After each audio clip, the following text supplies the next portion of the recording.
Hello everyone, Gyandeep academy तुम्हा सगळ्यांचं पुन्हा एकदा स्वागत आहे. ही आपली भूगोल वैकल्पिक विषयाची डेली आन्सर रायटिंग सिरीज आहे.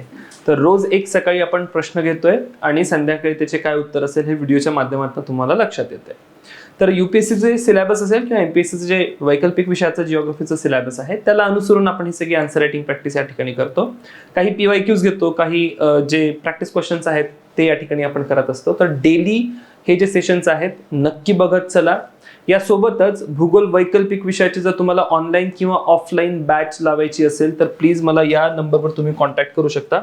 माझा नंबर आहे 7709495797. ठीक आहे, कॉन्टॅक्ट करा, आपण डिस्कस करू काय तुमचे एक्झॅक्टली जिओग्राफी ऑप्शनल संबंधी प्रॉब्लेम आहेत किंवा इतर तुमचे प्रिपरेशन रिलेटेड जर काही इश्यू असेल ते सुद्धा आपण डिस्कस करू शकतो.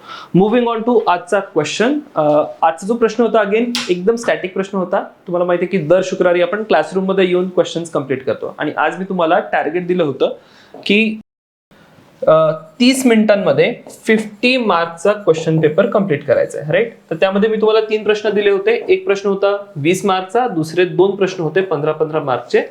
बऱ्याच कॅन्डिडेट्सनी लिहायचा प्रयत्न केला but I am not really satisfied. पण ठीक आहे, पहिला दिवस होता आणि पहिले सुरुवातीला आपली प्रॅक्टिस हीच आहे की समहाऊ आपण 50 मार्काची उत्तर लिहितोय 30 मिनिटांमध्ये. कारण की तुम्हाला तुमची आन्सर रायटिंगची स्पीड किती आहे किंवा एकंदरीत तुम्ही शब्द किती फास्ट लिहू शकता हे सुद्धा लक्षात आलं पाहिजे. कंटेंट जनरेट करणं हा लेटर पॉइंट आहे, कंटेंट तुमचा कलेक्ट करणं हा नंतरचा मुद्दा आहे. पण 30 मिनिटांमध्ये खरोखर तुम्ही दिलेली शब्द मर्यादा लिहू शकता का, हा एक सगळ्यात पहिला चॅलेंज आपल्याला क्रॅक करायचा आहे. ठीक आहे, तर हा झाला एक क्लासरूम मध्ये आपण काय करतो त्या संबंधीचा मुद्दा. खूप स्ट्रक्चर्ड मॅनरने आपण क्लासरूम मध्ये या सगळ्या गोष्टी आता इथून पुढे करतोय.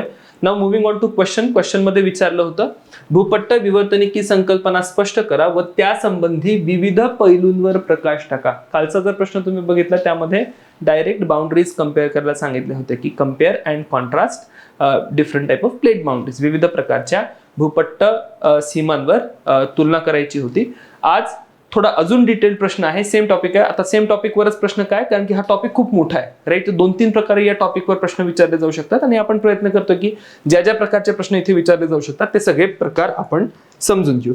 सो सगळ्यात पहिले या प्रश्नाच्या अपेक्षा समजून घ्या. व्हॉट आय एम एक्सपेक्टिंग, किंवा ज्यावेळेस तुम्हाला हा प्रश्न परीक्षेत विचारला जाईल तर तुमच्याकडनं काय काय अपेक्षा आहे त्या जोपर्यंत तुम्हाला क्लिअर राहते तोपर्यंत तुम्ही याचं उत्तर लिहू शकत नाही. मी अनेक उत्तरं बघितली बट अगेन ती अप टू द मार्क नव्हती. तुम्हाला प्रश्नामध्ये अपेक्षा काय होती ती कुठेतरी समजली नाही आणि म्हणून मग तुम्हाला उत्तरं डिलिव्हर करता आलेली नाही. तर मी त्या अपेक्षा काय त्या सांगतो. कंटेंट स्टॅटिक आहे, तुम्हाला नोट्समध्ये हा कंटेंट मिळून जाईल, कंटेंटचा एवढा काही इश्यू नाहीये.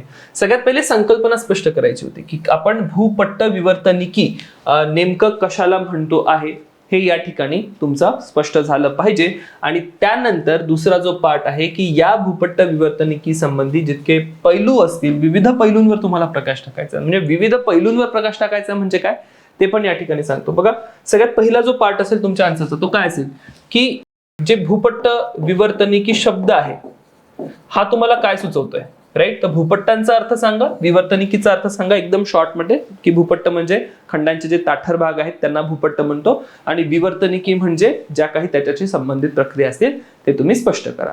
त्यानंतर दुसरा पार्ट तुमच्या आन्सरचा असेल की हे जे भूपट्ट आहे भूपट्टांचे प्रकार नेमके काय काय असू शकतात. त्यामध्ये भूखंडीय भूखंडांचा उल्लेख करा आणि महासागरीय भूपट्टांचा उल्लेख करा. दोन्हीमध्ये काय नेमके फरक असेल एका ओळीमध्ये सांगणं अपेक्षित आहे. त्याच्यावर तुम्ही अर्ध पेज घालवताय किंवा 20-25 शब्द तुम्ही त्याच्यावर घालवताय, अपेक्षित नाही. तर भूखंडांचे प्रकार किंवा भूपट्टाचे प्रकार काय असतील, भूखंडीय भूपट्ट, महासागरीय भूपट्ट.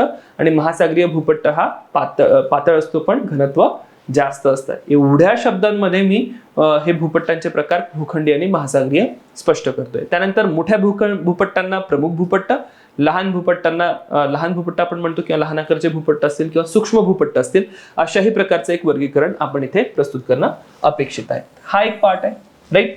त्यानंतर अजून एक पार्ट असेल की या पूर्ण प्रक्रियेमध्ये संशोधन कोणकोणते झालेत ते सुद्धा तुमच्या उत्तरामध्ये कुठेतरी आले पाहिजे. ठीक आहे, ज्या भूपट्टांच्या सीमा आहे त्या तुम्हाला अधोरेखित करता आल्या पाहिजे की विविध सीमा काय आहे.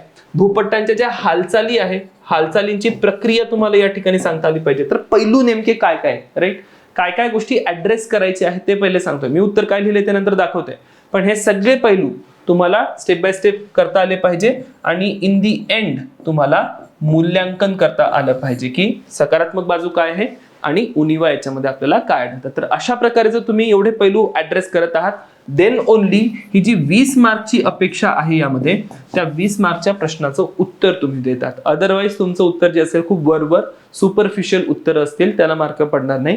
तर म्हणून मी काय लिहायचा प्रयत्न केलाय तो तुम्हाला सांगतो. सगळ्यात पहिले इंट्रोडक्शन, खूप बेसिक इंट्रोडक्शन आहे माझं, पण माझं इंट्रोडक्शन मी कसं इंटरेस्टिंग करतोय. माझं इंट्रोडक्शन फक्त ही पहिली ओळ नाहीये, राईट. माझं जे इंट्रोडक्शन मी इथे दाखवतोय माझं इंट्रोडक्शन हे एवढं आहे. क्लिअर. मी पहिले सांगितलं की हे भूपट्ट विवर्तनिकी 1960च्या दशकात आली आहे आणि त्यातनं घडीच्या पर्वतांची निर्मिती, भूकंप, ज्वालामुखी इत्यादी प्रश्न सोडवता आले आणि या संबंधी विविध संशोधन झाले.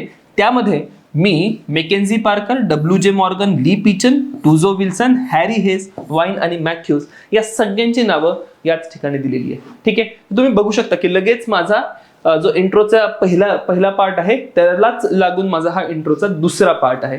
तर ही पण एक पद्धती तुम्ही अवलंबू शकता ज्यामध्ये आता मी हे ओळींमध्ये पण लिहू शकलो असतो पण ते इतकं चांगलं नाही हायलाईट नसतं झालं. माझा पर्पज काय होता की मी इथे 1-2 ओळी लिहिल्या आणि त्याच्यानंतर मी या ठिकाणी सगळे संशोधन लिहिले, राईट. ज्यावेळेस तुम्ही ऑप्शनलची तयारी करत आहात शास्त्रज्ञ आणि संशोधन हे सर्व महत्वाचे असतील आणि ते हायलाईट झाले पाहिजे. तर इथेच तुम्ही कुठेतरी एक टेम्पो सेट केला आणि जो पेपर चेक करणारी व्यक्ती आहे त्याला हे सांगितलं की बघा मला क्लॅरिटी आहे, मी कशासोबत डील करतोय, माझा अभ्यास चांगला झालेला आहे, राईट. तो एक पर्पज असतो संशोधन किंवा शास्त्रज्ञांची माहिती देण्याबाबत. क्लिअर. हा एक पार्ट या ठिकाणी मी सांगितलेला. त्यानंतर भूपट्ट विवर्तनिकी हा शब्द स्पष्ट करा. भूपट्टाची संकल्पना काय असेल. त्यानंतर इथे आणखी ऍड करा की विवर्तनिकी नेमकी काय आहे, राईट. अगेन एका ओळीमध्ये हे सगळं आलं पाहिजे. भूपट्ट महासागरी असतील, भूखंडी असतील, तो नेमका मुद्दा काय एका ओळीमध्ये तो आला पाहिजे. प्रमुख आणि लहान भूपट्ट शक्य झाल्यास आता आठवत असतील तर लिहा. आता याच्यामध्ये नकाशा तुम्ही काढू शकता. प्रमुख आणि लहान भूपट्ट सेपरेटली लिहत बसायची गरज नाहीये. एक नकाशा काढा आणि त्याच नकाशावर ते भूपट्ट दाखवा.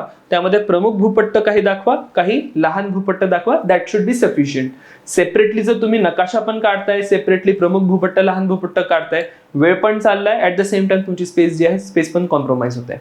देन प्रक्रिया या ठिकाणी सांगणं महत्वाचं आहे. इथनं तुमचा आता ऍक्च्युअल सिद्धांत सुरू होतो. त्या सिद्धांतामध्ये पहिले हालचाली सांगा की अपसरण, अभिसरण आणि स्थितिरक्षक हालचाली होऊ शकतात की भूपट्ट एकमेकांच्या दिशेने येऊ शकतात, एकमेकांच्या विपरीत दिशांनी जाऊ शकतात आणि they can just slip past each other. एकमेकांना लागून ते भूपट्ट हालचाल करू शकतात. तर अशा प्रकारची तुम्ही या ठिकाणी हालचाली या ठिकाणी स्पष्ट करणं गरजेचं आहे आणि त्यानंतर सीमा सुद्धा तुम्हाला सांगायला लागतील. अभिसरण सीमा, अपसरण सीमा आणि स्थितिरक्षक सीमा. एवढं सांगितल्यानंतर आता मी काय करतोय, there is something called as recycling of content. जर हा टेबल तुम्ही बघितला, हा कालचा टेबल आहे. कालच्या सेशनमध्ये आपण जो टेबल एक क्रिएट केला होता, अशा प्रकारचे टेबल्स, अशा प्रकारचे तक्ते तुम्ही रेडी करून ठेवा.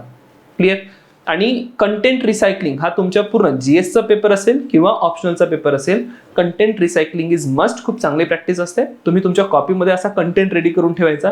प्रश्न बदलत जातील पण कंटेंट बदलत नाही. ठीक आहे. खूप वेळा तुम्हाला हे आढळेल की प्रश्न बदललाय पण त्यात तुमच्याकडे लिहिलेला कुठला तरी कंटेंट जशाच तसा कॉपी पेस्ट करता येतो. आता कालचा मी प्रश्न काय दिला होता, compare and contrast different types of boundary, विविध प्रकारच्या सीमांची तुलना करा, अशा प्रकारचा एक प्रश्न होता आणि मग त्याच्यामध्ये तुलनेसाठी मी हा टेबल रेडी केला होता. ऍक्च्युली हा टेबल मी नोट्समध्ये पण रेडी करून ठेवला माझ्या. क्लिअर. तर मला वेगवेगळं लिहत बसायची गरज नाही. टेबल पाठ केला, त्या प्रश्नामध्ये पण टेबल कामी आला, या प्रश्नामध्ये पण टेबल कामी आला. तुम्ही विचार करा, विविध पैलूंवर प्रकाश टाका असा प्रश्न आहे. मग विविध पैलू काय आहे, तर विविध पैलू हे असतील की भूपट्टांच्या हालचाली कशा होतात, निर्मिती आणि विनाश नेमकं काय, भूभौतिकीय घटना, भूकंप कुठे होत आहेत, ज्वालामुखी कुठे होत आहेत, घडीच्या पर्वतांची निर्मिती काय, भूरूप कुठे कुठे काय काय निर्माण होऊ शकतात. क्लिअर. त्यानंतर आकृत्या, उदाहरणं, हे विविध पैलू झाले त्याचे, राईट. आणि हे पूर्ण पैलू मी ऑलरेडी रेडी करून ठेवले आहे सेपरेटली. एक्झाम हॉलमध्ये आठवायला वेळ नसेल, रेडी करून ठेवा. तोच कंटेंट तुम्ही रिसायकल करत चला. ठीक आहे. तर हा झाला इथपर्यंतचा पार्ट. पुढे काय करायचंय, तर पुढे आता जाऊया मूल्यांकनावर, राईट. तुम्ही भूपट्ट विवर्तनिकी सिद्धांत काय तो सांगितला, त्यानंतर तुम्ही त्याचे विविध पैलू सुद्धा सांगितले. आकृत्या काढणं अत्यंत आवश्यक आहे. ऑलरेडी सांगितले आहे आकृत्या काय काढायच्या. सीमा ज्या असतील त्यांची आकृती काढा आणि या ठिकाणी हालचाली संबंधात आपण एक प्रक्रिया सांगतो. ठीक आहे, हालचालींची पण आकृती काढायची आहे.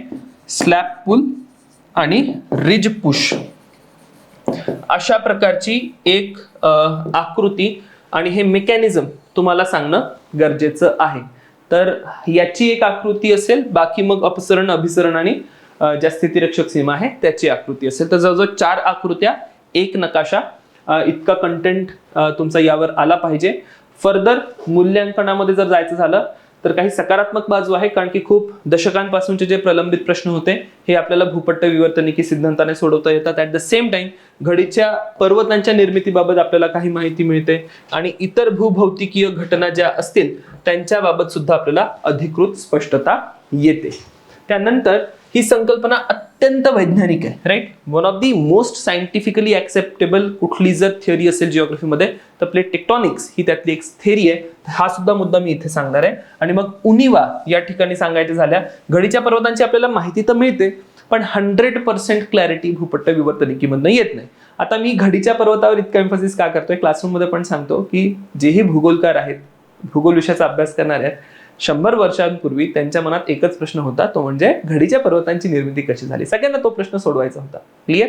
आणि म्हणून मग तो कुठेतरी तुमचा हायलाइट झाला पाहिजे, कारण की as a teacher of geography मला पण माहिती आहे की तो एक खूप इम्पॉर्टंट प्रश्न होता. जो व्यक्ती तुमचा पेपर चेक करणार आहे त्याला पण माहिती आहे की तो एक इम्पॉर्टंट प्रश्न होता आणि तो तुम्ही इथे उत्तरामध्ये सुद्धा कॅरी करत आहात. सो तो एक पार्ट इनडायरेक्टली तुम्ही सांगताय. भूपट्टांच्या हालचाली संदर्भात हा योग्य वैज्ञानिक पुरावा आढळत नाही. म्हणजे काय, रिज पुश आणि स्लॅब पुल हे जे मेकॅनिझम आहे, लादी ओढ कटक ढकल, हे जरी आपण सांगत असलो तरी अगेन हा अंदाज आहे, राईट. 100% ज्या भूपट्टांच्या हालचाली आहे हा स्लॅब पुल रिज पुश मेकॅनिझम मधनच होते हे अजूनही आपण सांगू शकत नाही.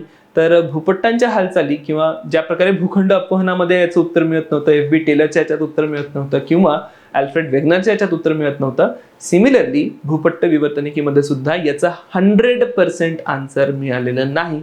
ही एक त्याची उणिवा आहे. सो इथेपर्यंत तुम्ही आल्यानंतर आता तुम्ही कन्क्लुजनला पोहोचतात. कन्क्लुजन मध्ये पुन्हा एकदा मी समअप करायचा प्रयत्न करतो आणि काही भूपट्ट विवर्तनिकीचे जे पैलू आहे, इंटरेस्टिंग पैलू आहे, ते या ठिकाणी सांगतो की भूगर्भीय प्रक्रिया स्पष्ट करण्यामध्ये भूपट्ट विवर्तनिकी सिद्धांत आतापर्यंतच्या काही सर्वाधिक वैज्ञानिक संकल्पनांपैकी एक आहे. हा पॉइंट मी खूप चांगला एम्फसाइज करतो, राईट. कारण की जे काही थिअरीज आपण जिओग्राफीमध्ये शिकतो, एक जिओग्राफीच्या थिअरीजमध्ये बऱ्याचदा तुम्हाला एक डेफिशियन्सी आढळते. ऍटलीस्ट सुरुवातीच्या ज्या थिअरीज आहे, मे बी 50 वर्ष आधीच्या ज्या थिअरीज आहे त्यांच्यामध्ये ते डेफिशियन्सी आढळते. आणि डेफिशियन्सी ही आहे की सायंटिफिकली गोष्टी पुट होत नाहीये, सायंटिफिकली गोष्टी प्रूव्ह होत नाहीये. आणि मग जेव्हा मी भूपट्ट विवर्तनिकीमध्ये येतो, जेव्हा मी संशोधनं सांगितले सुरुवातीला, बघा मी स्मार्टली काय केलं, मी संशोधनं सांगितले की व्हाईन अँड मॅथ्यूजनी संशोधन केलंय, हॅरी हेसनी संकल्पना पुष्ट केली आहे, मॉर्गन आणि ली पिचरनी आपलं एक कंट्रीब्युशन दिलंय. तर प्रत्येकाचं कंट्रीब्युशन सांगितल्यानंतर this is scientifically proven, research papers आलेले आहेत. आणि म्हणून मी या ठिकाणी वैज्ञानिक संकल्पनांपैकी एक हा भूपट्ट विवर्तनिकीचा सिद्धांत आहे हे सांगतोय. तर अशा प्रकारे तुम्ही या 20 मार्काच्या प्रश्नाचं उत्तर लिहू शकत होता. उरलेले आता क्लासरूमचे जे 2 प्रश्न आहे, येणाऱ्या सेशन्समध्ये आपण ते क्वेश्चन सुद्धा कंटिन्यू करू. Thank you everyone. भेटू आता नेक्स्ट सेशनमध्ये.